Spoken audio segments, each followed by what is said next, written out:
السلام عليكم ورحمة الله وبركاته. ربنا زدنا علما، ربنا زدنا علما، ربنا زدنا علما. رب اشرح لي صدري ويسر لي أمري واحلل عقدة من لساني يفقه قولي.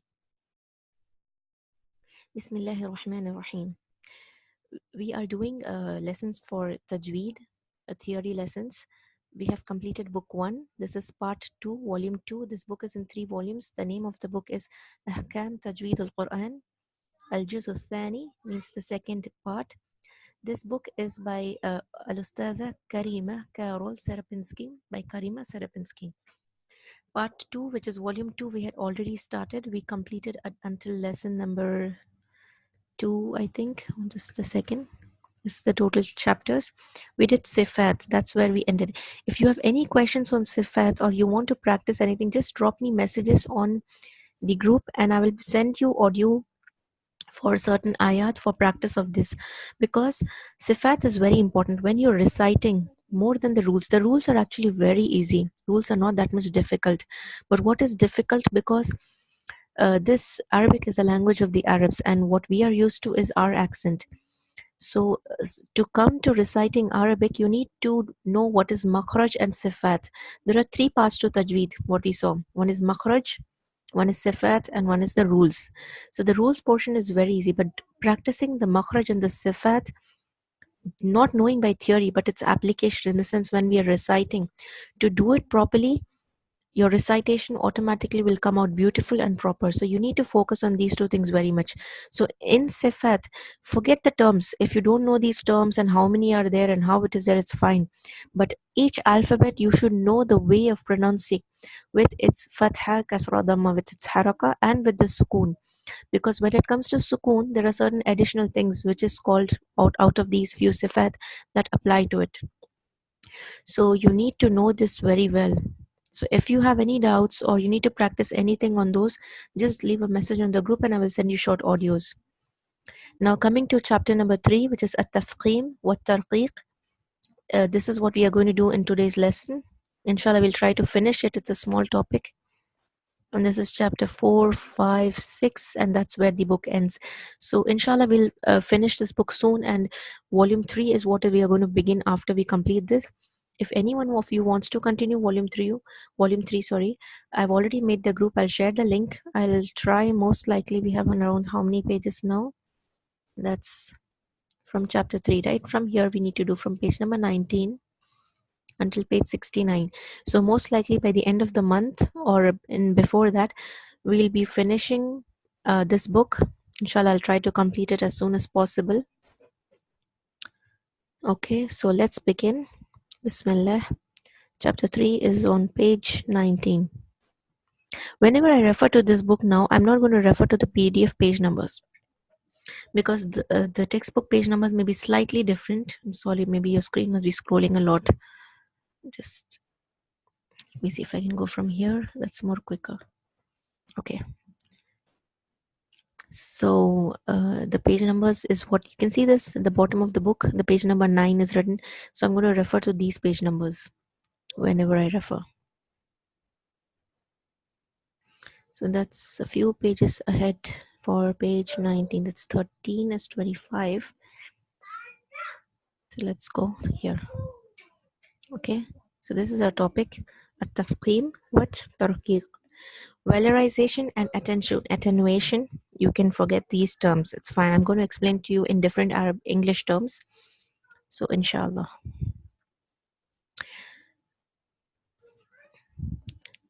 First, let's come to the linguistic definition. As you would have seen until now, the format of the book from volume 1 until now, that first always the definition is given linguistically, that is by the definition of the word itself, what it means.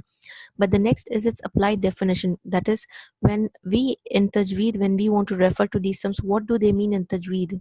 How are we supposed to apply it? Okay, so there are always 2 definitions. And then you have certain points from the famous book on Tajweed, not book, sorry, it's a poem, Al-Jazariyya. So Imam Al-Jazari, what he mentioned in his poem, those are also mentioned in Arabic as well as its translation. So for those of you who would want, you can go to memorization of that poem. There is even another poem called as Tuhfatul Atfal. It is known as a gift for the child. We all also as well who are beginners in Tajweed, we are all as children for Tajweed, like we are beginners in Tajweed. So we can start with Tuhfatul Atfal if you want. They they cover all the basic rules, whereas Al Jazari, it covers all the rules. So it's a good thing to go through that because it's in a poetic form. Like when you're teaching alphabets to children, you don't teach A, B, C like that. You teach it in a poem form, like A, B, C, D, E, F, G. So they remember, so when that flow is cut off, they know they've forgotten something. So by learning this poem, you can remember the rules as well, like very well. But you need to spend time learning it. So it's not compulsion, but it's a good thing if you want to. So how do you define تفخيم؟ التعريف والتفخيم في اللغة, it means هو تسمين. تسمين means fattening, to make it fat. What is it? تفخيم means to make fat.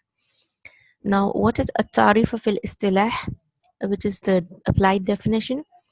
هو سمن, سمن is like here the same thing. تسمين is the noun form, the fattening. So هو سمن, it is the heaviness or the fatten. يدخل على جسم الحرف, which is it enters the body of the letter. حرف means a letter. أي صوته فيمتلئ الفم بصداه. So what happens is when it enters the body of the letter, so that its sound, salt means sound, its sound is filled with its reverberation. Reverberation is like an echo. Fam means mouth. So inside the mouth, you will feel as if it's all filled up, completely filled up. So how to make the method of making this letter to have this characteristic of fattening, tafkhim, is how do you do it? Now I know that, okay, this is tafkhim, this is fattening, but how am I supposed to do it? Is you are going to elevate or raise the posterior tongue. Posterior is the behind part. If you divide your tongue into front and back, so the back part of the tongue you're going to raise. I know it's going to sound like, how do I do it? Like it's the whole tongue. If I raise it completely. How can I lift half of it? But with practice, inshallah, it will come. You need to listen to a qari, you need to listen to the sound that comes out, and then when you practice, you try to imitate that sound. Once you start getting that same sound, okay, you've done it properly, then your next focus should be on repeating it. Repetition, and with each repetition you should get the same sound. And it's always best when you're learning tajweed and recitation, like how are you reciting properly, is face to face. If you get some local teacher to come to your house, or you go to their house, or in a local mosque, if you have someone, it's better always to go there and learn. I can do some theory here. I know of certain resources where they have been doing online coaching, online recitation, online hifz. It helps a lot, but the best is always face to face. I will share those list of resources, and they're, mashallah, all of them are very nice. The ones, there are some who are volunteers from Egypt. Most of them are like in their 20s. They have completed their hifz. Some are going into ijaza. So all of them are voluntarily, they're teaching it ahead, and they're very nice. Some are from Saudi based teachers. So they're all Arabs. So if you want to learn and practice, I will give you details. There are even some websites and all which have official classes. Again, you have free resources whereas paid resources. But it's a good thing, like, if you still cannot like find anything locally, till that time you can even go for these online coachings, because it's very important to correct your tilawa. So what you need to do, the back part, you have to raise the posterior part of the tongue towards the roof of your mouth. Roof means something that is above. So you would have seen in the definition what roof of the mouth means, which is the roof is divided into hard palate and soft palate. The one which is exactly behind your teeth, if you touch with your tongue, you'll feel it's very hard.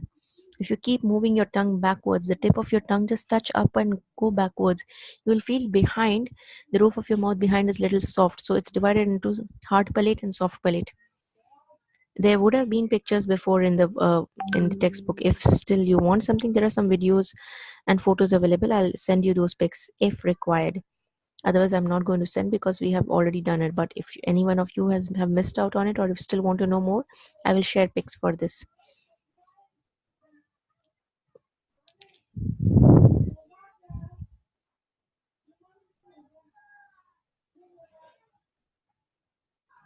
So in this, what happens is when you're raising the back part of your tongue towards the roof, you get more space between the roof and the bottom of the mouth. because you're just raising the back part, right? The front part, you still have more space between the roof and the bottom of your mouth. And again, what happens is the pressure is focused on the letter. Sorry, the pressure of the letter is focused where you're focusing it on the roof because you're raising your tongue there. So the focus is all over there. So اتجاه ضغط الصوت إلى الجناح الأعلى. That is what it means. Focusing the pressure on the roof of the mouth. The next thing is الترقيق. الترقيق هو تنحيف. تنحيف means thinness, to make it thin. It's exactly opposite of تفخيم. The applied definition, which is for us how we are going to do it, is هو نحول يدخل على الجسم الحرفي فلا يمتلي الفم بصداح. It is a thinness that enters the body of the letter so that the mouth is not filled with its reverberation or the echo. Here there is no filling of the mouth. Now all the alphabets in Arabic, all the Arabic alphabets, you can divide them into three groups. Based on this tafqim and tarqiq part, you can divide it into three groups. One is huruf al-tafqim da'iman, those letters that are tafqim, that are heavy always. They are always heavy. There are 7 of these letters which you need to learn. And how do you remember them? You remember this code. You can see here this code. Khussa ضغط qiz.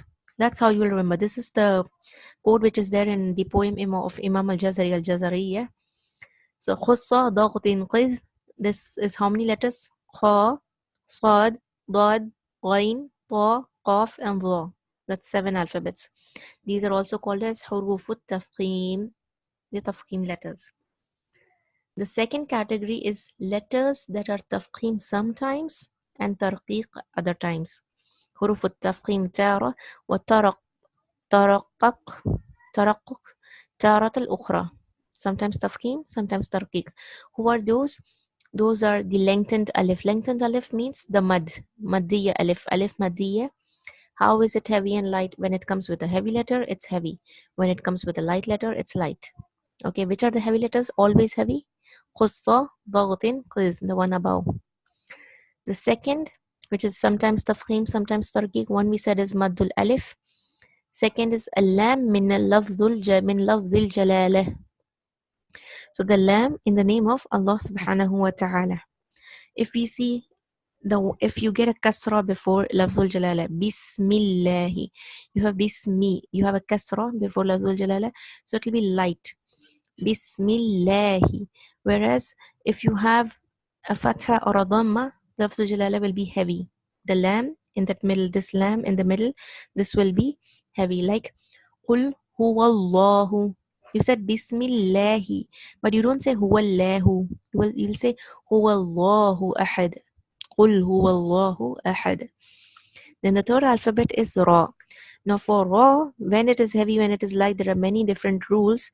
So we will see that when we come to it, there are around, I think, 8 or so rules. So there are many, they are quite easy. They're not, if you just think logically, they're quite easy.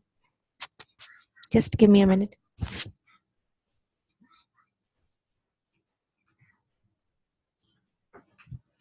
Okay, so the third category, first is always heavy, second is sometimes heavy, sometimes light, and the third category, huruf al-taraqqaq da'iman, they're always taraqiq. What are these? It's very easy, all the remaining letters. So you have khussa daghtin qiz in one. Here you just have one alphabet, which is Ra. Alif, as we saw, it is an alphabet, but it does not have a sound, so this is just alif maddiya. This lam is just for lafzul jalala, only for lafzul jalala. Lam only for lafzul jalala, not the alphabet lam. But here Ra is an alphabet. So you just have khussa daghtin qiz, which 7 letters. 8 is Ra. So out of 28, the remaining letters are all light, always light. Now let us look at each of them. Okay. The 7 letters of isti'la, we saw sifat al-huruf in the previous lesson. So isti'la means the heavy letters. Isti'la means again raising, we mentioned over there we raised the tongue, and I told you we're going to do those letters in the coming chapter. So this is where it is. The letters that are always heavy are the same letters that are of isti'la, which is khussa daghtin qiz. whereas the degree of heaviness is not the same between them, but they're all heavy according to the letters sifat, because each letter is having different sifat combinations. So based on those, you will have a difference between the degrees of how much heavy they are. Like the strength or weakness characteristics, they all are different for each of them. So if you have a strong characteristic in that alphabet, the tafkhim is also strong. Again, which are very much heavy out of all these seven, we did in another sifat called itbaq. Itbaq, we had four alphabets there: الصاد والضاد والطاء والظاء. صاد ضاد طاء and ظا. This one, صاد ضاد طاء and ظا. These four are more stronger in tafkhim than the rest of the isti'la letters. Why? Because the raising of the tongue to the roof of the mouth is very much higher as compared to the other alphabets. The ranking of these isti'la letters from strongest, if you want to know very much strong, to the next in order. So ta is the strongest, then dad, ta, dad, then sad, then za, qaf, ghain, and kha. So kha is the least heavy, the strength is the least in the kha. Now the levels of tafkhim based on, for all these letters, again you have different levels of tafkhim. In that, again, you have two different schools of thought, like two different thinkings on how the tafkhim heaviness is categorized. Both are proper, but whenever you follow one or the other in your reading. Either you're following one or the other, it is always there. So there are two different schools of thinking. When you're reciting, you are following either of them. You cannot ignore both of them. One of them will have to be followed. It's just categorization differences.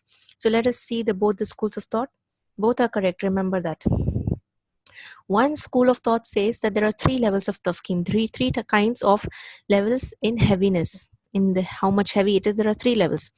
The strongest is when the alphabet has a fatha, like ta, fatha, ta, that's the most heavy. Second, it says the second letters of heaviness is when it has a dhamma, ta, dhamma, tu, because in tu, when you have to make your lips round, you cannot raise your tongue that much, so the heaviness, it loses and it becomes slightly less heavy. And the third letter is with a kasra.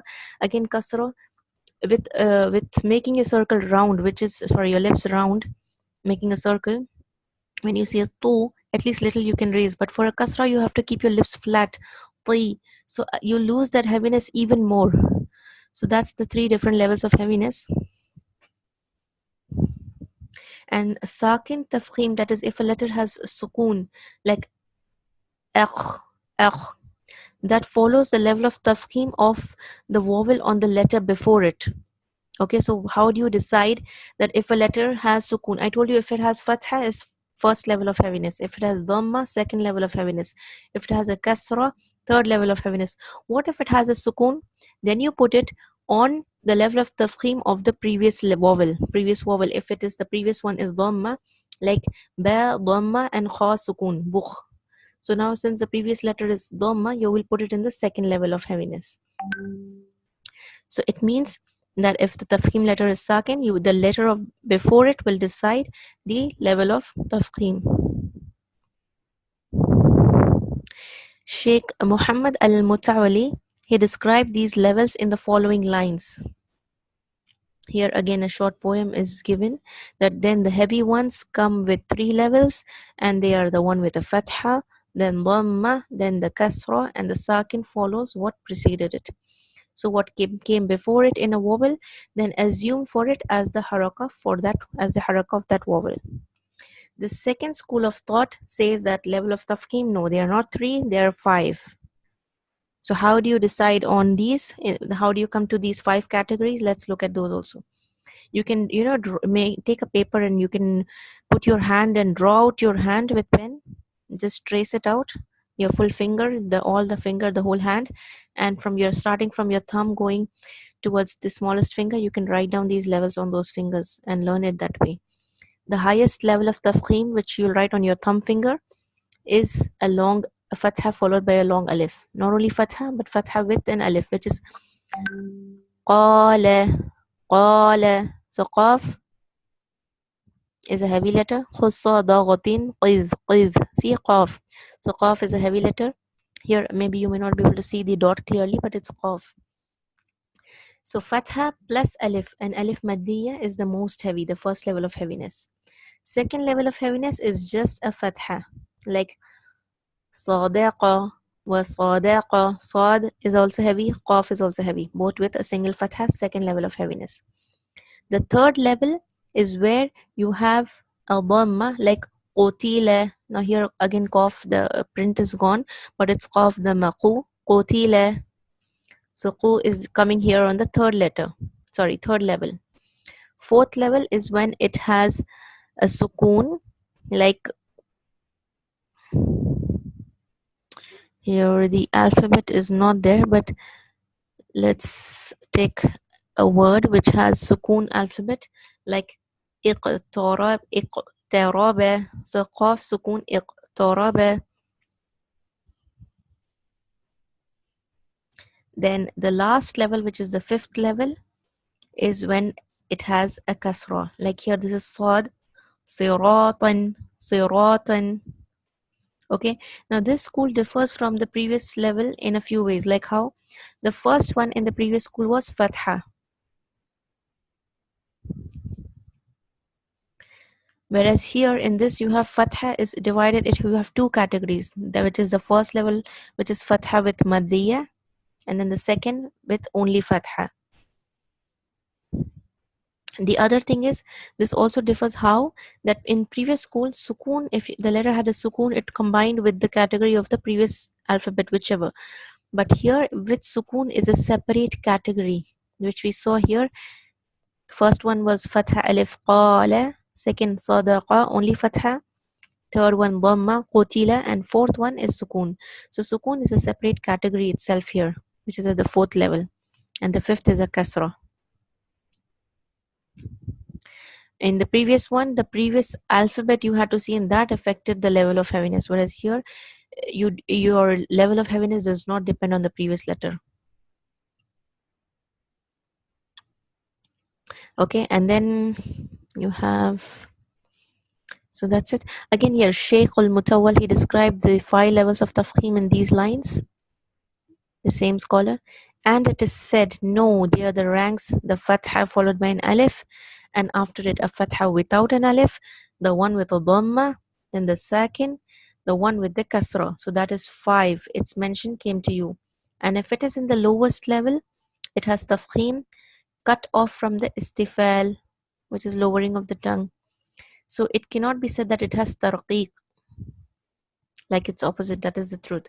Like although it is very, like when when you have a kasra, it's very last level, lowest level of tafkhim, but you cannot say it's tarqiq. You have to cut off from istifal. You're not lowering your tongue, that istifal quality. It's not that. Only thing is your level of heaviness reduces.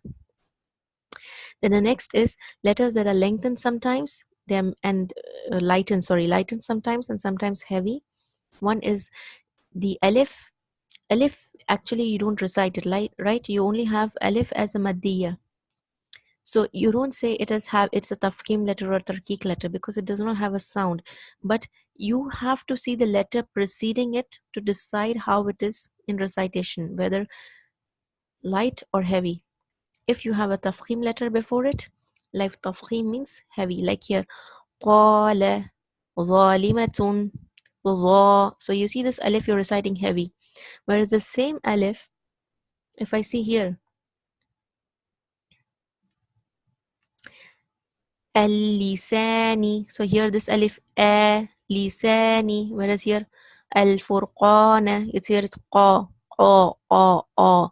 Here I'm saying qa, whereas here I'm saying al-furqana, al-lisani. If the alif comes before, if the alif comes after a tarqiq letter, then you have to do it tarqiq. Nada, nada. Okay, then lam in lafzul jalala. So here you have to see what before lafzul jalala, what is the vowel. Okay, if it has a fatha, then it's heavy. إذا كان ما قبلها مفتوحا, then it's تفخيم.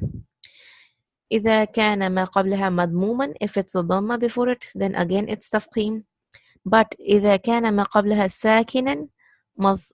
Okay, this is again the levels of tafkhim, they're divided into this, and kasra is mentioned here separately, which is the light. So for heavy, قال الله إن الله سميع عليم.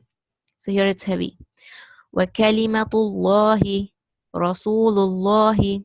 So that's مفتوحا مضموما before لفظ الجلالة.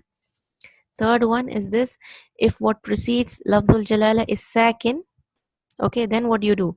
Like here, you have lafzul jalala, before it you have ya is a sukun, it's a mad, it's a sukun. So how do you decide? Then again you have to go one more before it, and here which is, if it's a fatha or a dhamma, again the both the above rules you will apply. If it's a sukun, you go one more behind and you see the haraka. Like here, وعلى الله. So here again lafzul jalala should be recited heavy. إذا كان ما قبلها ساكنا مسبوقا بفتح أو بضم.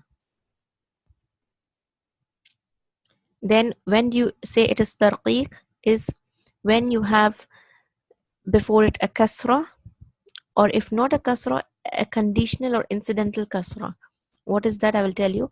So anything that's like a kasra, or it can be connected to it or separated, like over here lafzul jalala is joined with lam. Lillahi, you don't see lafzul jalala separate, it's joined, but it's still lafzul jalala, and then you have lam kasra li plus lafzul jalala.